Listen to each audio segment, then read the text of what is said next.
আসসালামু আলাইকুম সুপ্রিয় দর্শক, সবাই কেমন আছেন? আশা করি সবাই ভালো আছেন। আর আজকে যে বিষয়টা নিয়ে কথা বলবো সেটা হচ্ছে যে আমরা সুস্থ থাকার জন্য যে 7টি অভ্যাস আছে, এই অভ্যাসগুলি কীভাবে আমাদের জীবনে নিয়ে আসবো সে সম্পর্কে আজকে কথা বলবো ইনশাল্লাহ। কারণ আমরা সুস্থ থাকতে হলে আমাদের কিছু অভ্যাসগত পরিবর্তন প্রয়োজন। অনেকেরই বদ অভ্যাসের কারণে আমরা অসুস্থ হয়ে পড়ি। আমাদের লাইফস্টাইলটাকে একটা রুটিনের মধ্যে নিয়ে আসতে হবে। তার মধ্যে প্রধান যে অভ্যাসটা বলবো সেটা হচ্ছে যে 1 নম্বর যে অভ্যাসটা সেটা হচ্ছে ঘুম। আমাদের সঠিকভাবে অন্ততপক্ষে 7 থেকে 8 ঘন্টা আমাদের ক্লিয়ারলি ঘুমাতে হবে, থেমে থেমে না, ক্লিয়ারলি একটানা যে ঘুমটা বলে গভীর ঘুম, এই ঘুমটা আমাদের দিতে হবে 7 থেকে 8 ঘন্টা প্রতিদিন এবং একই টাইমে বলতে কি, আমরা যে টাইমে প্রতিদিন ঘুমাই আবার এই টাইমে উঠতে হবে এবং এটা শুরু করতে হবে সকাল সকাল আর্লি ঘুমাতে হবে এবং আর্লি উঠতে হবে। আমরা রাতের প্রথম দিক দিয়ে ঘুমাবো, আসার পরই আবার ভোরে ফজর নামাজের আগেই আমরা ঘুম থেকে উঠে পড়বো। এই অভ্যাসটা যদি আমরা করতে পারি আমাদের জীবন সম্পূর্ণভাবে চেঞ্জ হয়ে যাবে। আমরা অন্ততপক্ষে 1 মাস বা 2 মাস এই অভ্যাসটা করে দেখি, দেখবেন আপনার কাজের স্পিড বাড়বে, সব কিছু আপনার পরিবর্তন হয়ে যাবে, আপনার স্বাস্থ্যগত পরিবর্তন হয়ে যাবে, বিভিন্ন রোগ থেকেও আপনি বাঁচতে পারবেন। এটা কিন্তু খুবই গুরুত্বপূর্ণ একটা বিষয়। এটা এমনি হয়তো আমরা সাধারণ ভাবি যে অনেকে আছে সকালবেলা ঘুমায়, মানে মধ্যরাত পর্যন্ত জেগে থাকে বা 2টা-3টা পর্যন্ত জেগে সকালে ঘুমাচ্ছে, ভাবছে আমি তো সকালে 8 ঘন্টা ঘুমাচ্ছি, কিন্তু এই ঘুম আর ওই ঘুম এক না।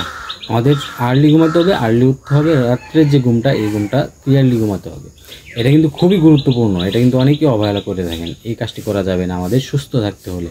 তারপর 2 নম্বর যে কাজটি করতে হবে সেটা হচ্ছে 8 থেকে 10 গ্লাস পানি পান করতে হবে দৈনিক। যদি যে কোনো দিন যদি আমরা বেশি পরিশ্রম করি, অতিরিক্ত গরম থাকে, তখন দেখা যাচ্ছে পানির একটু পরিবর্তন হবে, বেশি পরিমাণ পানি পান করব। তো আমাদের 8 থেকে 10 গ্লাস পানি অবশ্যই পান করতে হবে আমাদের সুস্থ থাকতে হলে। তারপর যে কাজটি করতে হবে, সূর্যের আলো কিন্তু খুবই গুরুত্বপূর্ণ। রোদ্রে আমরা অন্ততপক্ষে 10 থেকে 15 মিনিট যে প্রতিদিন আমরা একটি সময়, সেটা যদি হয় সকালের দিকটা, সেটা সবচেয়ে বেশি ভালো, কারণ ভিটামিন ডি কিন্তু খুবই গুরুত্বপূর্ণ আমাদের শরীরের জন্য। এটা কিন্তু খুবই ভালো কাজ করে আমাদের শরীরে। তো 10 মিনিট বা 15 মিনিট আমরা রোদ্রে থাকার চেষ্টা করব। এরপর যে কাজটি করতে হবে, অন্ততপক্ষে 3টি কাজ চলে গেল, 3টি অভ্যাস। এরপর 4 নম্বর যে অভ্যাসটা করতে হবে সেটা হচ্ছে যে 1 ঘন্টা ব্যায়াম করতে হবে সপ্তাহে অন্ততপক্ষে 4 দিন বা 5 দিন আমরা 1 ঘন্টা ব্যায়াম করব।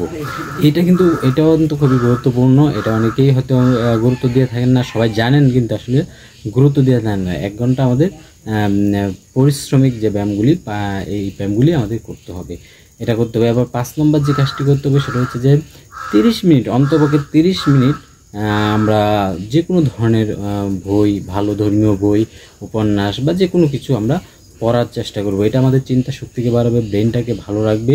এটাও কিন্তু আমাদের খুবই গুরুত্বপূর্ণ। আমাদের মোবাইল ডিভাইস থেকে বের হয়ে অন্ততপক্ষে 30 মিনিট বা 1 ঘন্টা আমাদের পড়ার অভ্যাসটা করতে হবে। যে কোনো ধরনের পত্রিকা সহ যে কোনো কিছু একদিন প্রতিদিন আমাদের 30 মিনিট যে কোনো কিছু পড়ার চেষ্টা করতে হবে, ভালো কোনো কিছু। এরপর যে 6 নম্বরটা সেটা হচ্ছে যে আমাদের চিনিকে না বলতে হবে। চিনি জাতীয় যে জিনিসগুলি আছে এবং ভাজা পোড়া যে জিনিসগুলি আছে, এই অভ্যাসগুলি আমাদের বাদ দিতে হবে। ভাজা পোড়া খাবার এবং চিনি জাতীয় যে জিনিসগুলি হয়, এই চিনিটাকে আমাদের না বলতে হবে। চার সাথে আমরা যে চিনিটা খাই এটাও বাদ দিতে হবে। চিনি ছাড়া যে চা, এটা অভ্যাস করতে হবে এবং চিনি দিয়ে যেটা হয় এগুলি বাদ দিয়ে রাখতে হবে। এটাও কিন্তু আমাদের শরীরে ক্ষতি করে, কারণ চিনি এক ধরনের সাদা বিষ, এটা আমাদের শরীরের বিভিন্ন ধরনের ক্ষতি করে থাকে। এই অভ্যাসটা করতে হবে।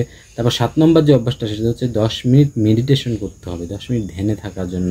এটাও কিন্তু খুবই গুরুত্বপূর্ণ। এটা আমাদের ব্রেনটাকে শার্প করবে, পাশাপাশি আমাদের মনোযোগ বাড়াবে। এটা আমাদের খুবই গুরুত্বপূর্ণ। চেষ্টা করব 10 মিনিট মেডিটেশন করার জন্য। এই 7টি অভ্যাস যদি আমরা, সাধারণ সিম্পল অভ্যাস, এই অভ্যাসগুলি যদি আমরা জীবনে নিয়ে আসি, তাহলে দেখছি আমরা সুস্থ থাকবো। সহজেই কিন্তু আমরা সুস্থ থাকতে পারি। আমাদের ডাক্তারের প্রয়োজন হবে না, বিভিন্ন ধরনের রোগ আমাদের বাসা বাঁধবে না। এটা কিন্তু খুবই গুরুত্বপূর্ণ, একদম সহজ, কিন্তু অনেকেই গুরুত্ব দিয়ে থাকেন না। আর এটা সহজভাবেই কিন্তু আমরা এই কাজটি করতে পারি। তো ধন্যবাদ সবাইকে, সবাই ভালো থাকেন, সুস্থ থাকেন। ইনশাল্লাহ দেখা হবে নেক্সট ভিডিওতে। সে পর্যন্ত সবাই ভালো থাকবেন। আল্লাহ হাফেজ।